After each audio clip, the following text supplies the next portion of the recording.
بسم الله الرحمن الرحیم. ګرانو کتونکو الف خان شیرپو کیمرامین نصر یاسر خان دی. کتونکو تاسو زما شاته چې دا کومه خیمه بستی ګوره زمونږ په سکرین باندې زمونږ په پیج باندې به تاسو بیرسټر عمر بختیار خان کتلی وي، تاسو به خالد بختیار خان کتلی وي او زما ډیرو خبرو سره به خلکو اتفاق نه کړي او چې مې کلم صفت کړی نو د زړه نه مې کړی دی او نن هغه دا نه غواړي چې خلکو ته پته ولګي. ګینه سیلاب دا اولنی ورځې نه واله یو په پیړ کې او یو چې کوم دی دا خیمه بستي په ټوله 400 کې تاسو نه وینئ. الف خان شیرپو ویلفیر فاونډیشن د هغې ورځې نه خو د تحریک لبیک سره یا د نور ادارو سره لګیا و نو دغه شانتې د بیرسټر عمر بختیار خان لخوا چې کوم دی په موږ باندې کم اعتماد و د هغه اعتماد په بلبوتې چې کوم دی موږ ډېرو ځایونو ته ورسېدلو،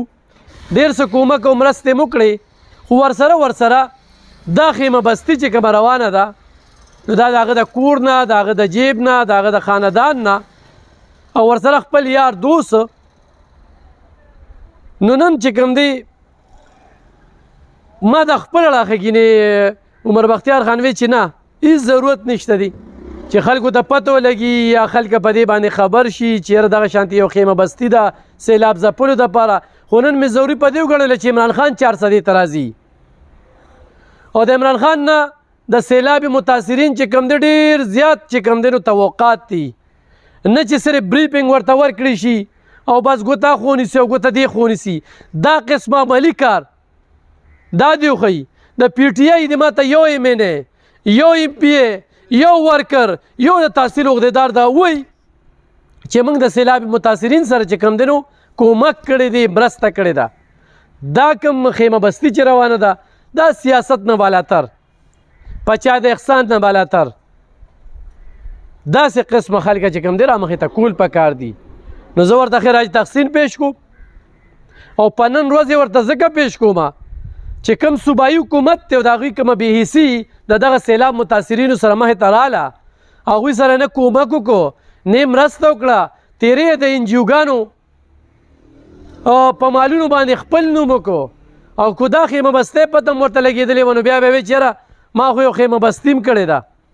خو نن یې ورته په دې ښایو چې په 400 کې داسې خلک شته چې اپنی مدد آپ په خپل طاقت او په خپل تعلق باندې چې کوم دی خلکو سره ډېر کومک او مرستې کولی شي. دا د 100 نه زیات دا چې کوم دی دا خیمه بستي وینئ نو ورسره چې کوم دی خاموشي هم تاسو وینئ او دغه کمرې چې کوم دي دا پل د متاثرینو نه دام ډکي، دې ته خوراک دې ته ټول هغه سیزونه چې کوم دی هغه راځي. نو دا یو پریکټیکلی یو عملي کار ده. ته خیمه په نن ورځ کې سیاسي جلسه سیاسي غونډه 1 کروړه پورې په یو جلسه خرچه راځي، آیا دا چې په دغه متاثرینو باندې ولګي نو ښه به نه وي؟ او نن چې کوم 15 اربه روپۍ راغونډې شوي دي ګورو به چې دې دپاره 400 خلکو دپاره څومره لکه یا کروړه روپۍ راځي یا امدادونه راځي. دا ورسره زموږ حق دی، د دې ته موږ تپوس کوو د ټولو پی ټي آی والا نه